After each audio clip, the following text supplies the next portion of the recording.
Now we continue with the same sum as taken in the last today. The question is find the zeros of polynomial represented by p of x that is equal to 4x square minus 4x plus 1. And second part to this question is also we have to find relationship between zeros and coefficients. This is a given polynomial. For this we have to find the number of zeros, as from this highest degree it is observed that this given polynomial is a quadratic polynomial.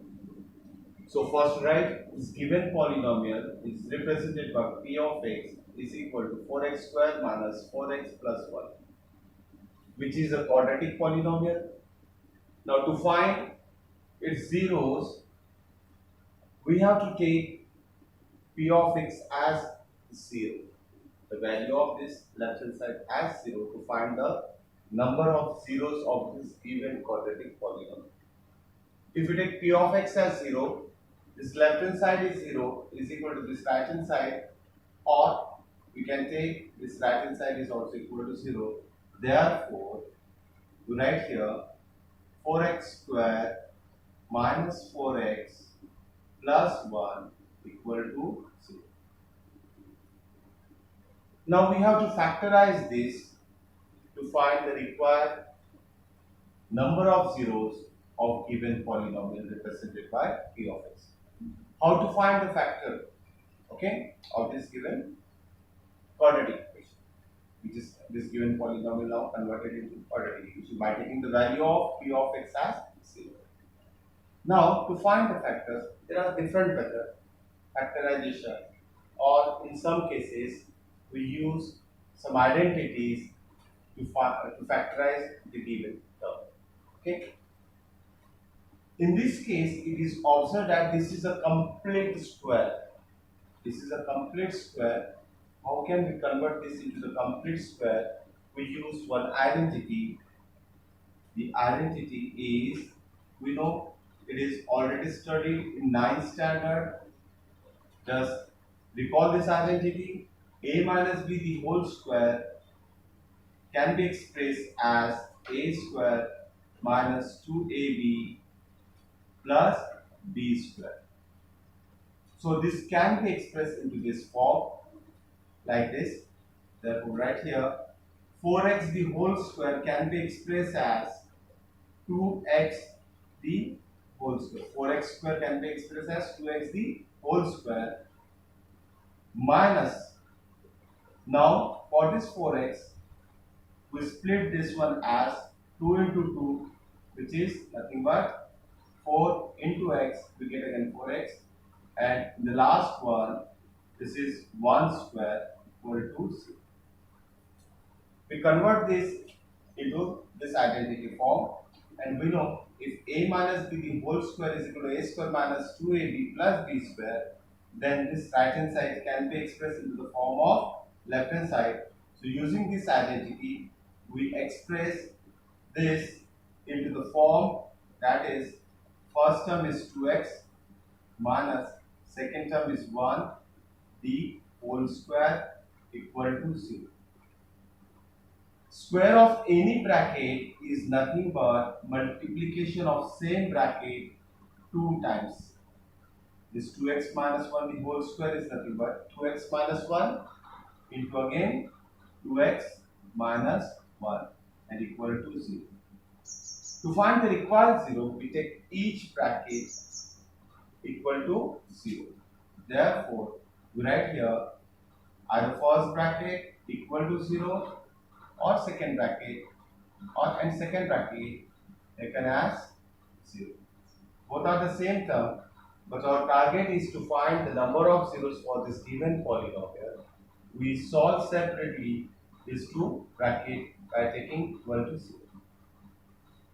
From this first term, it is observed that if 2x minus 1 equal to 0, so 2x is equal to plus 1 and x equal to 1 by 2. Similarly, for this also, we get the value of x as 1 by 2.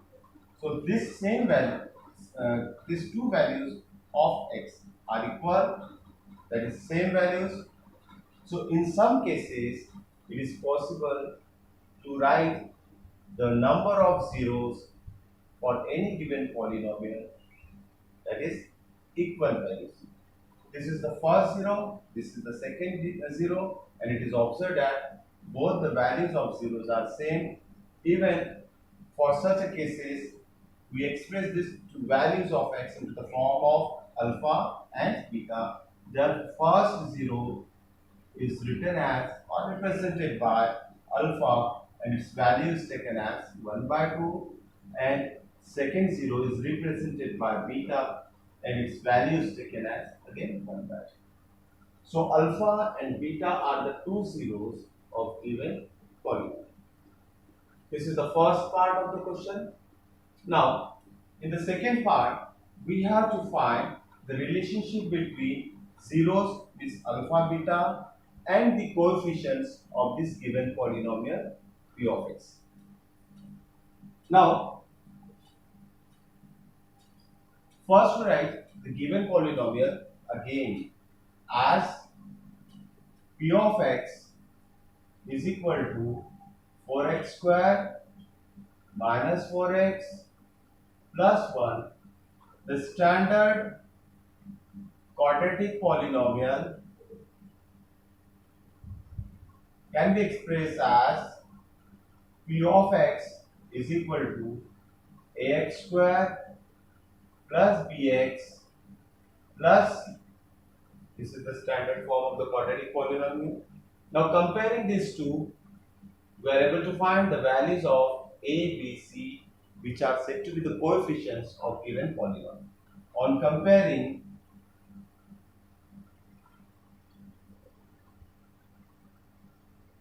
we get value of a as 4, means coefficient of x square equal to coefficient of x square. This a is equal to 4, b is equal to minus 4, and last term c is equal to 1. Now, verification. The next part is verification. Now we have to verify the relationship between coefficients ABC and zeros alpha and beta. There are two relationships between zeros and coefficients. First one is sum of the zero is always taken as minus b upon a, and the second part, product of the zeros is always taken as c upon a. We have to verify left hand side is equal to right hand side. Yeah. Now we substitute the value of alpha and beta. Okay, that is 1 by 2 and 1 by 2. 1 by 2 plus is there, so plus 1 by 2 is equal to. In RHS, we substitute the value of a and b from this.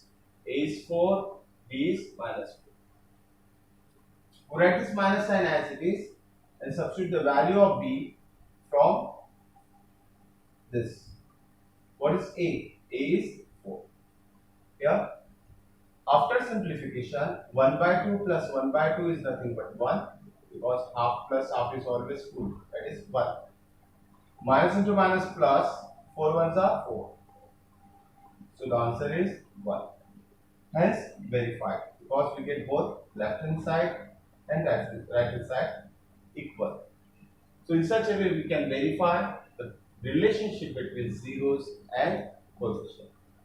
Now for this part B, again we have to verify the relationship between zeros and the coefficient. Means we have to show left hand side is equal to right hand side. Again we substitute the value of alpha and beta in the left hand side. Alpha is 1 by 2, beta is again 1 by 2, that is equal to c by a. In this case, we substitute the value of c and a. C is 1, a is 4. 1 by 4. If you multiply this two term 1 by 2 into 1 by 2, it is 1 by 4 is equal to 1 by 4. Again we get the same answer, that is left hand side is equal to right hand side. Hence verify. Clear? In such a way, we are able to find the relationship between zeros and coefficient. Now, some more examples which are homework for you. You have to find for zeros, number of zeros. All these examples are based on only quadratic polynomial. You have to find first number of zeros, and then you have to find the relationship between zeros and coefficient, that is verification. Yeah. Now, this is homework for you. First one, question is saying, okay, I change only value of p of x. Yeah. Now, p of x is equal to x square plus 5x plus 6. This is the first homework for you. Second one, p of x is equal to x square minus 7. And the third one is p of x is equal to x square plus 4x.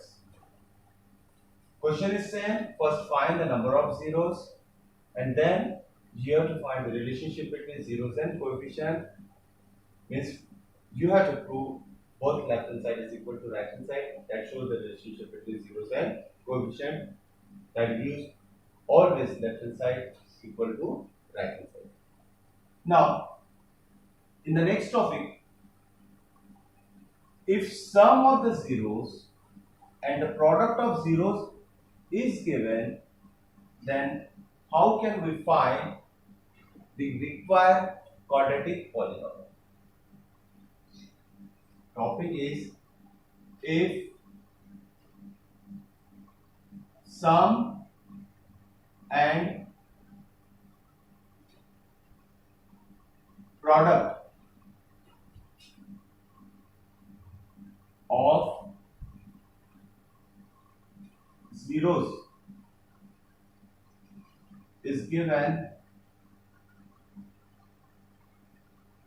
then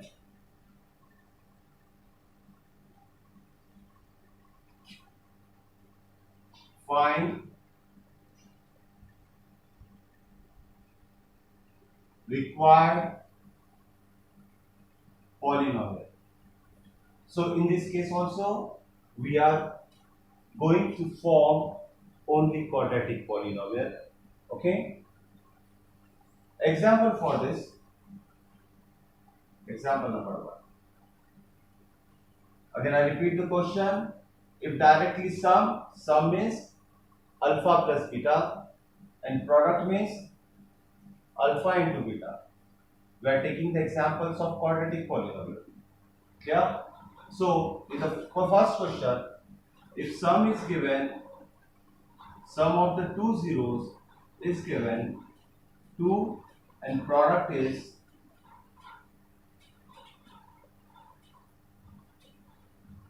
minus 3. How to find the required quadratic polynomial? Before finding the required quadratic polynomial, you have to remember one concept. For any quadratic polynomial, if sum and product is given, okay, then the required quadratic polynomial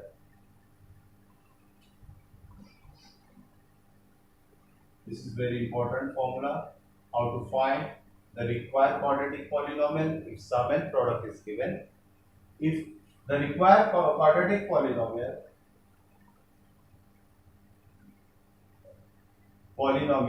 can be expressed as p of x is equal to x square minus alpha plus beta x plus alpha beta. We can use this formula when sum of the zeros is given and product of the zeros is given. So we directly substitute sum over here and product over here to get the required quadratic polynomial. So using the same concept, we find the required polynomial using that formula. Sum is equal to 2.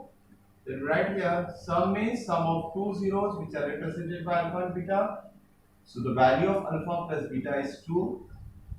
And product means alpha into beta is equal to minus. Therefore, required quadratic polynomial is given by p of x is equal to x square minus alpha plus beta x plus alpha beta. If we substitute the value of alpha plus beta is equal to 2 and alpha into beta is equal to minus 3, we get the required quadratic polynomial. X square minus alpha plus beta is 2 into this x plus alpha into beta is minus 3. So right here minus 3. Therefore, this is the required polynomial plus into minus minus. In such a way, we are able to find the required polynomial when sum and product of zeros are given. One more example. Example number 2.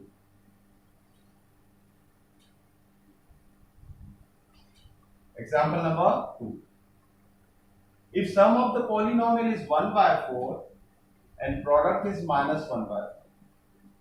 If sum is 1 by 4 and product is minus 1 by 4, how to find the required polynomial?